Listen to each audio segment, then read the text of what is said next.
Welcome to Outfitter Interviews with Safari Club International's Golden Gate chapter. Today we have Mark Haldane of Zambeze Delta Safaris. Welcome, Mark. Good evening, Steve, and thanks for having me on the show tonight. Oh, it's our pleasure. We're just doing whatever we can to try to help out the outfitters who have been so severely impacted by the COVID restrictions of this last year. So basically, what I'd like to do is have you just go ahead and introduce yourself and talk about yourself and your organization there. Thank you, Steve. I'm Mark Haldane from Zambeze Delta Safaris in Mozambique. We've been in operation for 25 years. We operate out of Cabela 11, which is one of the Delta blocks, and we were the first concession to be allocated after the Civil War. Our block is approximately 200,000 hectares, which equates to 500,000 acres, and is one of the most game-rich areas you'll find in Africa today. Our bread and butter is Cape buffalo. We get a quota of 70 Cape buffalo a year, along with a horde of plains game to go with it.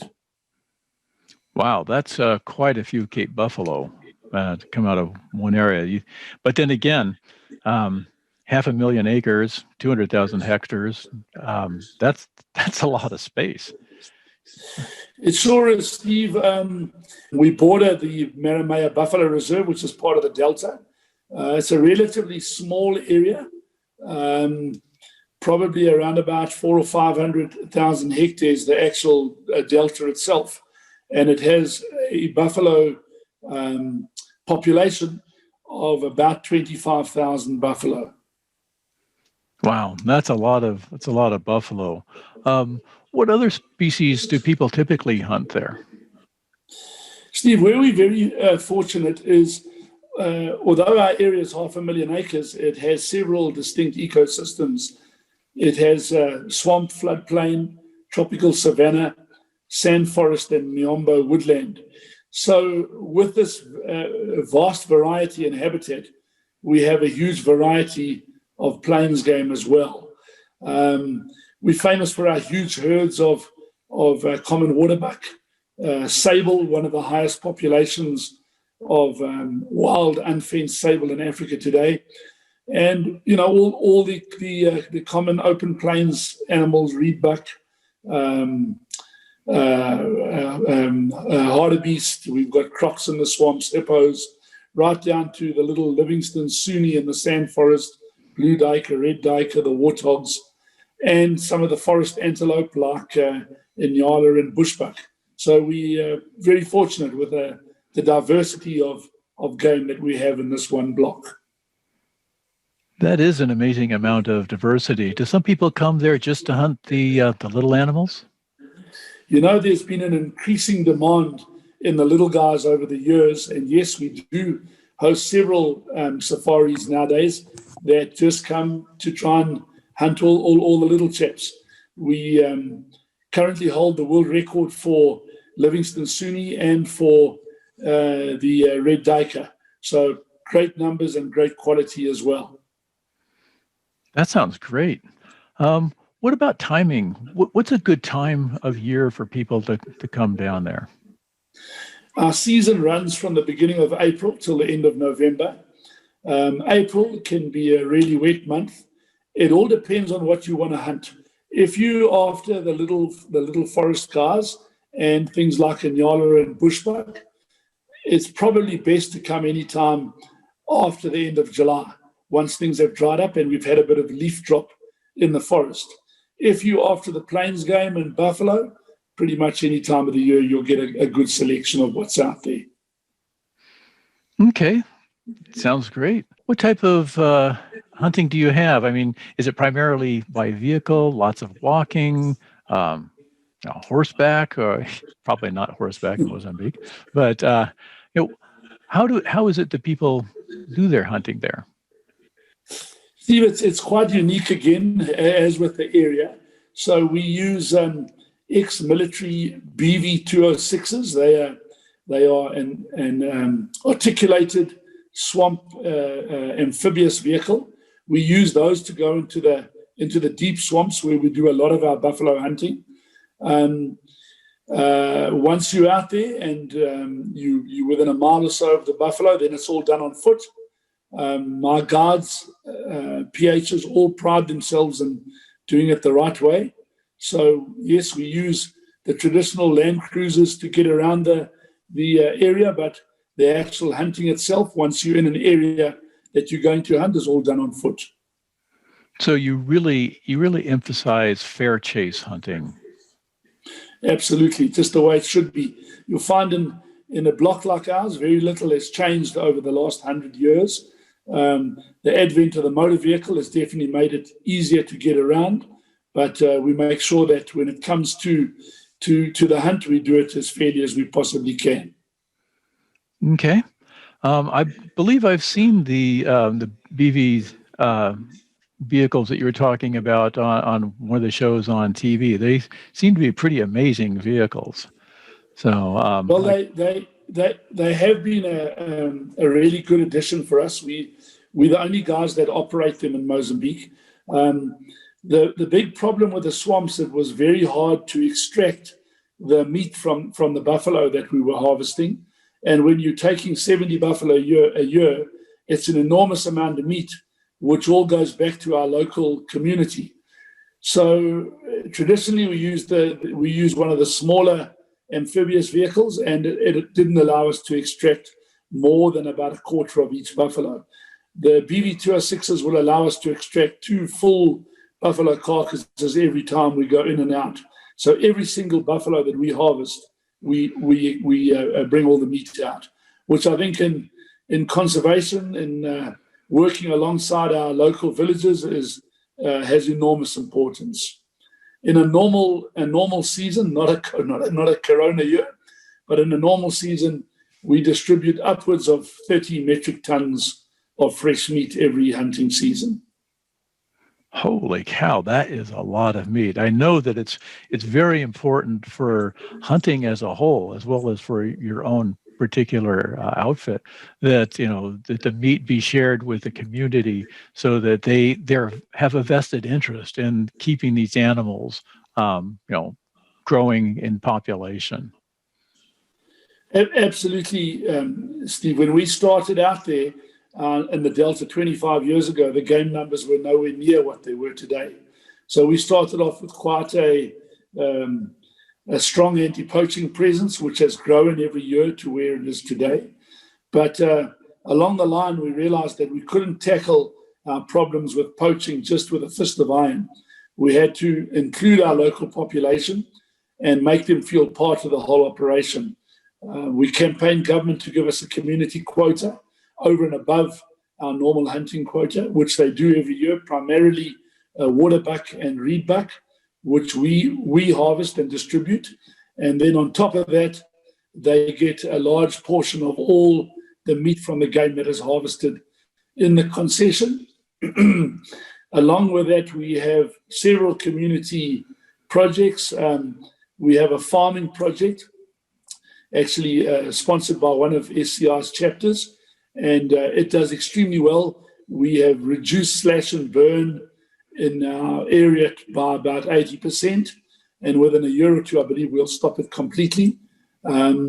We plow about 250 acres and assist with seed and fertilizer, but our local villagers do all the planting and running of the crops themselves and the harvesting. We also have a community beekeeping project. We run 350 hives at the moment, and we are trying to build that up to 1,000 hives in the next 2 to 3 years. So we're just trying to give people another option to the bushmeat trade. And it's been very successful. From 25 years ago, when we were viewed as somebody trying to put a stop to their living, we now viewed more with smiles and greetings, and they see us more as partners in the whole operation. So it's come a long way, and it's been very positive. Perhaps if I can go off at a bit of a tangent, a couple of years ago, the area has had great game virtually in every aspect, leopards, elephants, buffalo, all the way through. But we were lacking a good seed population of lions. So we went into a project with the Cabela's Family Foundation, and we reintroduced 24 wild lions to the block, which was the largest reintroduction of wild lions flown over an international border. But the most stressful thing I've ever done in my entire life. But I must say, it's exceeded all expectations. We're a little over 2 years into the project now, and we are now sitting at 64 counted lions, and we have a couple of females with cubs that haven't been able to be counted. So in the day and age where we read of lion habitat being lost all over the continent on a regular basis, it's quite nice that we've been able to increase lion habitat, and not just to our hunting block, but to the national park next to us and the adjoining concessions. And with a bit of luck, we'll have increased lion habitat by several million acres by the time the project is concluded. That is pretty amazing. You have some very prolific lions to go from was it 12 up to over 64? 24. We From 24 yeah. up to 64, and so that is amazing. That's something to really be proud of, to be able to take a species which is, one of those on the brink species, and be able to do something like that, for that species. Well, thank you, Steve. I appreciate it. We've had a lot of good help along the way, which has really helped us, and it's been an amazing journey. Possibly one of the other things that stands us out a little from most is we have a full-time wildlife scientist resident in our concession, Willem Breerslow. He spends his time tracking the lions, doing wildlife censuses on things like leopards, aging every buffalo we shoot. So you dare and shoot a soft-boss buffalo, else Willem will have you. And it's just nice to be able to back up all of our decisions with good, solid science and not silly emotions, which I think has really been able to put us in the forefront of the conservation of wildlife in Mozambique. Okay, sounds great. Getting back to the hunting a little bit, what type of weapons do people use there? Rifle, muzzleloader, pistol, archery? What kind of things do you use? Steve, we pretty much do it all. We have a full-time resident bow guide who handles our bow hunting side. We see probably half a dozen handgun hunters every year, but still predominantly most of our hunters are the normal rifle hunters. We have seen a few black powder hunters over the years. We do battle a little bit with the humidity and the powder, especially during the wetter months, but we have seen them as well. And a variety of calibers, as you can imagine.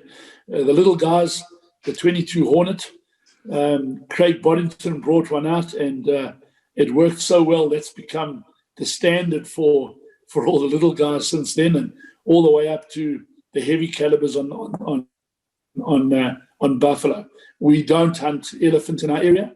We do have a pretty stable population of about 500 elephant, but we chose not to hunt them as the bulls got taken out during the war quite heavily, and we don't have any really big mature bulls. Okay. Well, since we're talking about weapons, traveling with weapons these days can be more than a little bit of a problem. So do you have weapons there if people would like to rent a gun from you? Yes, Steve, we do. We have a battery of about 20 assorted rifles, right the way down from the tiny calibers all the way up to 416s. Okay, that's great. I know I've taken my guns before, and I'm starting to look more and more at the idea of, well, maybe it's better to just rent at least for some trips. It does make it a little easier at times.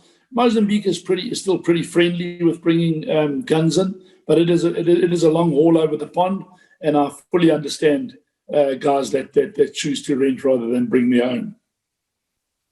So, Mark, could you tell me a little bit about travel arrangements? What is it like getting there? What can people do to have the least amount of problem getting to your facility?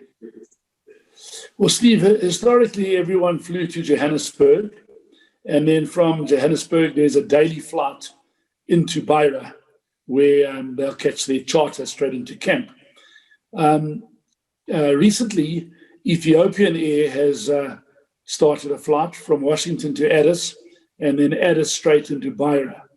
We've had several guys use it this year in the late season when we finally opened, and it was a huge success. No overnighting in Johannesburg or anywhere else, just straight through to Addis, a short layover, straight down to Beira. Handle firearms without a problem, and so far it looks really good, like it'll take an extra day out of your travel. Excellent. And that was Ethiopia Air? Yes, that's right, Ethiopian Air. Okay. That's a really, really important information. I know I've made the trip to Africa a couple of times, and it's always a little bit nerve-wracking. So having fewer connections and stuff like that, it would certainly be, very welcome. Okay. What sort of trophies can people expect to get there? I mean, do you have some really good stuff, or is it mainly run-of-the-mill? What kind of trophies can people expect? Well, I think let's start with the buffalo first. Out of the 70 buffalo that we harvest every year, probably about 20 or 40 inches and up. The rest are more often than not around the 37, 38-inch mark. We pride ourselves in taking good, mature, hard boss buffalo and try not to take anything that's younger than 8 years old. Last year, in 2019, our average buffalo age was 8.7 years. And like I said, everything with good, solid, hard boss. On the animals that we have exceptional quality, the Inyala, we take a huge amount over 30 inches, as with the common waterbuck. Livingston Sunni and Red Duiker, like I mentioned earlier, we have the world records on both of them. We have magnificent warthogs. I guess, what else could I go on? The Liechtenstein's hartebeests are pretty good. Oribi, we have really mediocre Oribi. We have thousands of reedbuck on the floodplains, probably our most prolific animal. When you're driving on the floodplain, you're seldom out of sight of a couple of hundred. We do have some great quality trophies, but you do look through several hundred before you pick out just the right one. I think what really makes our safaris and our hunting special is it's one of those areas you can come on a 10-day hunt, take a buffalo, and add, 6 to 10 good quality plains game animals as well. Wow, that's quite a bit. Well, I guess that from your viewpoint, it's a good thing that my Cape Buffalo was 12 years old and very solid boss. There we go. I like that. There's a competition amongst all of my guides every year to see who shoots the oldest buffalo. Well, that was that's what I told the PH is that my two requirements, or at least preferences, was something really old and solid boss. If it's big, great, and it's about 40, just under 40. Well done. But but it's just trophy. And I had a great hunt with that. So okay, how did you get into guiding? Pretty much, I knew I wanted to do it all, from a kid growing up hunting. I had a lot of freedom growing up on a farm as a kid with a lot of antelope in the area. Very understanding neighbors who gave me free range over their farms as well. My parents insisted I got an education after school, which I did. And as soon as I was finished, I got my professional hunter's license at 21. and started guiding. And pretty much, I wouldn't change a thing if I had to do it all over again. That's great. It's always wonderful that when somebody can find a profession that they truly enjoy and that it's not work at all, it's just their profession. That's it. Yeah, very blessed in that regard, I must say. Okay, what about once people have their animal down, and obviously you said that you extract all of the meat, which is perfect. What about trophy handling? What do you do to protect people's trophies? Because that means a lot to a lot of people. Absolutely. I mean, that's one of the most important parts of the safari. So depending where you are, if we go to the swamps after buffalo, we take skinners with us. So your buffalo is skinned out there and brought back to the skinning shed. In the evening, it's cleaned out and salted and stored. We have quite a modern skinning shed with separate compartments for each client's trophy, so nothing's mixed up. Of course, everything is immediately tanned. Nowadays, we use, in the old days, all we used was salt, but nowadays we use a couple of chemicals to disinfect the skins first. We found it far safer, especially with your little animals like the Sunni and red duiker that are prone to hair slip if you don't take extra care on them. But the nice thing about our concession is it has a good road network and our camp is very central. So when you plains game hunting, you'll probably be back in camp from the furthest corner within 2 hours if you need be. There's some trophies that are just not worth taking the chance on, especially your spiral horns, bushbuck, nyala, eland. Those animals need to get back to the skinning shed as soon as possible, skin removed into a salt brine with a chemical to disinfect them to make sure we don't have any hair slips. So absolutely, I agree with you 100%. The trophy preparation is paramount, and we take it seriously. Perfect. Glad to hear that. I'm sure your clients are too. So what can people do to be best prepared for success when they come in and hunt with you? Steve, I think one of the important things is a good baseline of fitness. Doesn't mean to say you've got to run a marathon or anything. We will of course tailor make any safari to anyone's needs. But if you've got a little bit of fitness and you can walk a bit further, it's going to make your safari all that much more pleasant. The second thing is when you're practicing your shooting, don't do it all from the bench. By all means, make sure your scopes are beautifully set in and you have all the confidence in the world in your rifle. And then take a set of shooting sticks, preferably the type that you're going to use on safari. We've all gone over to these steady sticks in recent years, which are fantastically stable.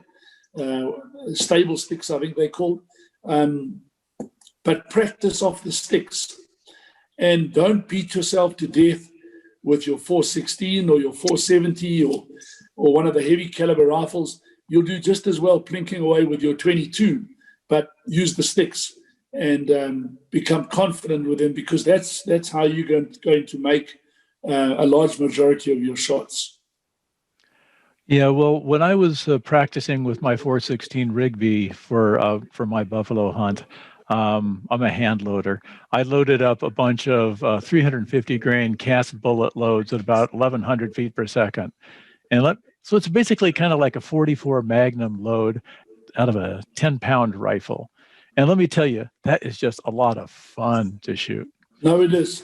That's, you hit the nail on the head. None of us like to think we flinch, but we sure do when we get pounded. And your idea of those downloaded bullets, fantastic. Yeah, and it was actually turned out to be very important. This was my first time using a Mauser type action, and I short stroked it on several occasions and tried to feed both the new live round and the empty back into the chamber at the same time, and that just doesn't work. And by using the cast bullet loads, and I went through at least 100 rounds, I think, of that. I made sure that I was slamming that thing back and forth every time, and I had no troubles when I was on safari, and that was really great. Fantastic. You did the right thing, man. So tell me a little bit about the accommodations. What are the accommodations like there? We have two camps. The one camp is a traditional East African style tented camp with all the modern amenities, power, hot and cold running water. Each tent has its own private bathroom. We have a central dining area, and of course, the heart of every camp, a good fire pit, where all the tales and yarns from the day's hunt are worked out. That's our bigger camp. It has 10 tents and the ability to house between 10 and 20 people, depending on if they're sharing or not. Our second camp is the old Portuguese camp that was built out of brick and mortar before the Civil War. It was built in the 50s, and we have renovated that, and it's a smaller camp. It only has 3 client chalets, but once again, all the modern amenities of hot and cold running water and power 24/7, and also fire pit central, the heart of the camp with a big dining area as well. What if a hunter brings a non-hunting companion with them, and pays for that privilege? What is there for them to do if they don't want to be trudging through the swamp? Okay, it's funny, over the years, we've seen more and more families coming on safari and a lot of non-hunters. So we do have, they obviously accompany the hunters for a couple of days. The swamp hunt is one that we normally encourage them not to go on. We have my camp manageress will normally do a trip to the local village to go and buy fresh produce at least once or twice a week. It's quite an interesting trip to make and go to the local markets, etc. I mentioned earlier on our local scientist, Willem. He's out tracking some animal virtually every day, and he enjoys the company. So if someone wants to go with him and look at the lions that he's busy tracking or monitoring or checking trail cams on his leopards, there's always something to do. We also have incredible birding in our area, especially in the late season, sort of October, November. So if someone's interested in that, we also have incredible birding. We normally see 250 species in an average safari. Wow. As a photographer myself, in addition to a hunter, that sounds really interesting. And I know that at least one of the people in our chapter does a lot of hunting, and his wife goes along with him and takes, a really nice picture. It's got a nice camera with big long lenses and all that kind of thing. Sounds like sort of place you would like to go. It sure does. So, but you were talking about, possibly, going along and looking at the lions for the non-hunters and stuff like that, especially. Brings up one of my other questions is, what do you do to ensure the safety and the reputation of your clients when they come to hunt with you? First of all, on the safety, now that we have a pretty high lion population, along with a huge buffalo population and a healthy elephant one, my guides are all armed at all times.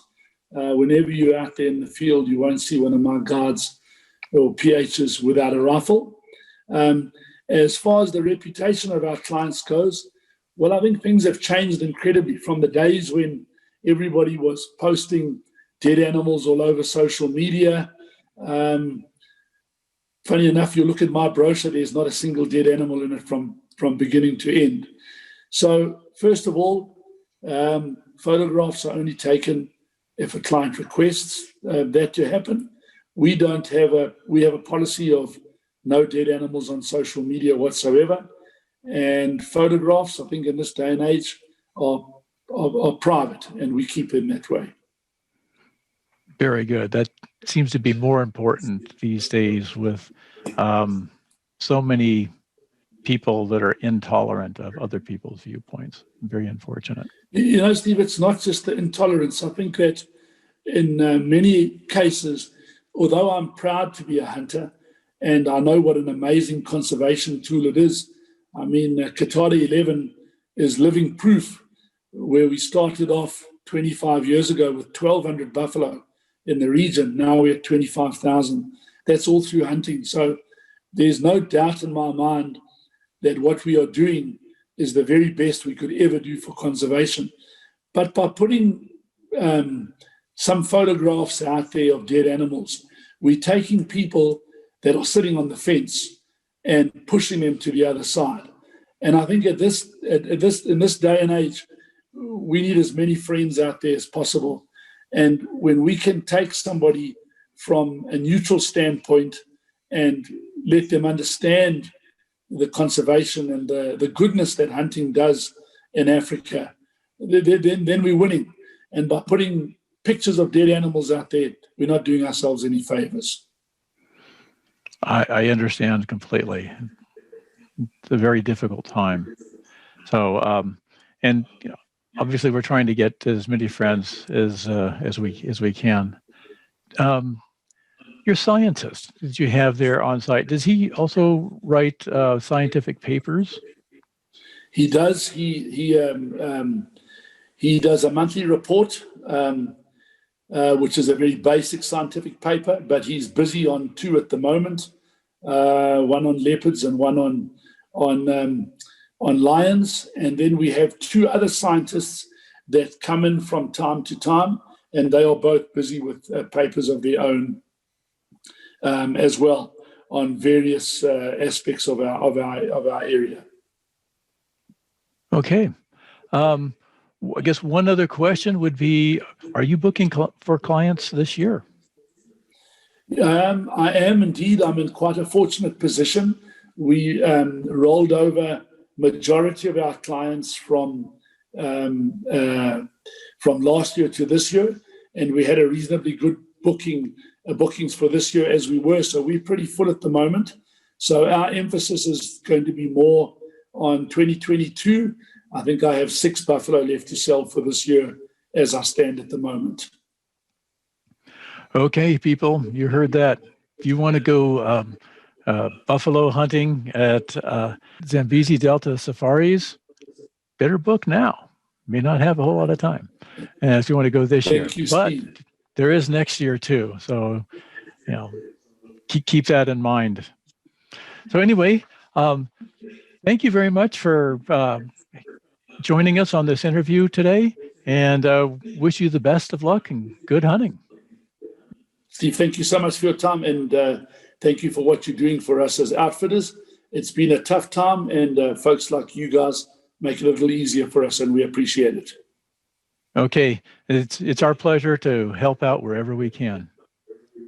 Thank you, Steve. Have a good day.